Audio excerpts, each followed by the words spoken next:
Hi everybody, I'm Hala and Shatha. Today, me and my sister Shada, we want to tell you a story. This is a story that my grandmother will tell us in an evening when we are getting ready for bed.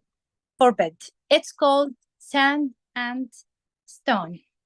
It's one of my favorite stories. Once upon a time, two good friends called Samir and Hassan were crossing the barren desert together. Their journey started out well enough, but the sun was shining fiercely, and as it got hotter and hotter, and they got more and more tired, they started to argue with each other.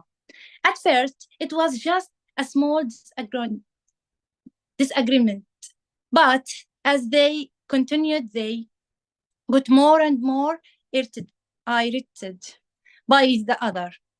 They just couldn't agree with each other at all. Their argument became louder and louder until Samir and Hassan were shouting at each other with bright red faces. Suddenly, it was all too much for Samir. He lost control and punched his friend Hassan in his face. Hassan fell the ground and was hurt, but without saying a word, he pulled himself up and with his finger he calmly wrote in the sand, "My best friend hit me the face today." Then Hassan and Samir continued on their way until they reached Alash houses, where there was a beautiful lake.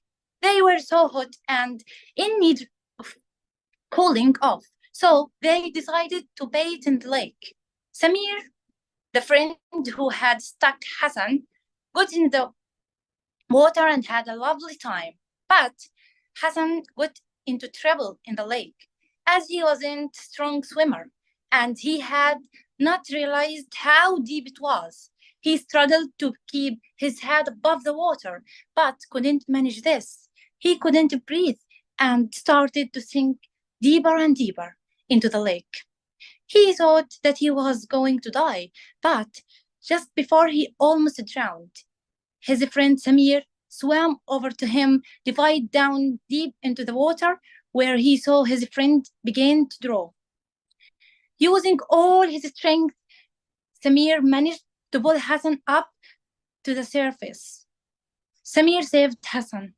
After that, when Hassan had recovered, he endeavored into a rock. "Today, my friend saved my life." Samir was puzzled.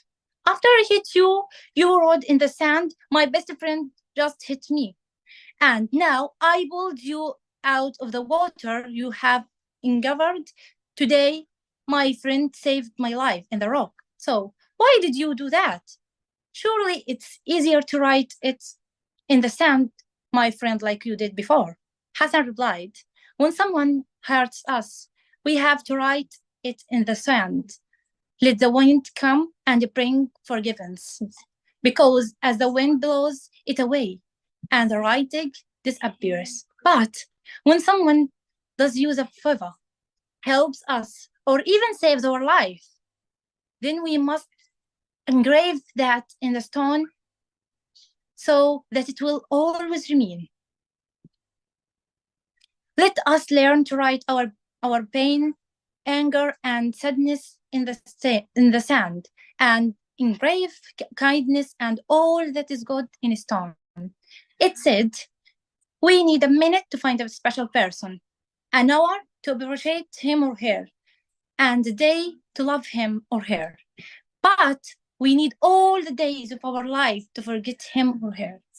This story is about this story is letting go, organize, and letting go of anger, and it's also about embracing the good and valuing our friends. I want to ask you all a question, and you don't need to tell me the answer. Is there anyone in your life who has done something to ignore you, and instead of writing it in the sand like Hassan did, and letting the sand blow it away. You have made the mistake of carving it into stone and holding anger towards them for a long, long time.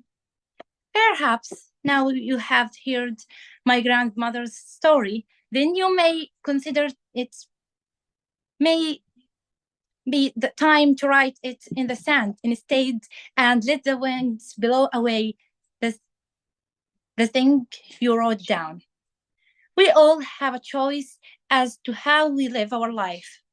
Will you be someone who carves your anger and all bad things into stone where it can stay forever, or will you choose to write it only in the sand? And with the good things that happen in your life, will you crave those things in the rock, or savor them forever, or just write them in the sand and forget about those precious people and acts? Yes. Thank you, Hala, and thank you, Shatha. It's wonderful that you've managed to do this tonight. And I know yesterday the bombs were falling next door.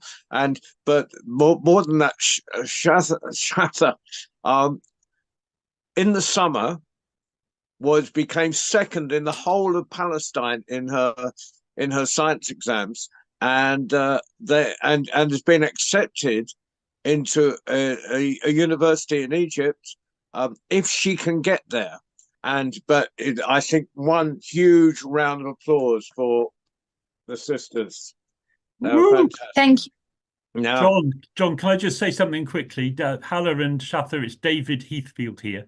I'm not sure, Hala and Shatha, maybe they cannot see us. So can we just each of us just say hello? Because yes, Hala doesn't know who's here listening. It'd be lovely. Yes, well, let's start from Manuela. Say hello. Hi, Hala. Hi, Shatha. That was wonderful. Well done. Mike Fasti, say hello. Hello, girls. That was absolutely fabulous. Thank you for that. Hello, that was great, girls. I really enjoyed it. Thank you. Hello, girls. Thank you very much for your stories. That's been lovely. Hello, girls. Thank you for the stories and the poem. I loved them all. Oh, thank you. So, Lucie, please say hello. Hi, girls. That was really beautiful. And we're all going to take away the beautiful morals of all your stories. Thank you. It was really, really beautiful. I was just watching you on Facebook and I wanted to join you. Thank you so much. We're grateful to hear you. Fantastic. Now, have I missed anyone? Is David still... Shatha, I've got to say, that probably was the most beautiful, moving, formidable storytelling performance by you both that I have ever experienced. Thank you from the bottom of my heart. You are truly wonderful young people and delightful storytellers. I love your spirit. Thank you. And everything David just said. So one more round of applause. Norman, would you like to say anything to Hala and Shatha before you start? First of all, I would like to say Hala and Shatha, thank you for your stories. And I would just add one wee bit to the names. The stories, the people are from everywhere: Canada, United Kingdom, United States, Greece, and United Kingdom, and Scotland. So and Germany and Morocco. And Germany and Morocco. Thank you for filming. Italy. And Baba C, you're back with us. So would you like to just say hello to Hala and Shatha? I was listening because I was in a meeting and listening, and I want to thank you for your stories and your courage and your strength. And I know people have been thanking you for your strength, but thank you. You are inspiration. So thank you very, very much. And I look forward to what I didn't hear on the playback. So once again, thank you, thank you, thank you. Could everybody share this on Facebook? Thank you, Sasha. Thank you. Thank you, Hala. No, I'm passing across to Norman because he has been waiting. He prepared a whole program for tonight, but it's a special occasion, and it's very special having you two sisters on here, or three sisters on here. It's been very special night. Thank you very much.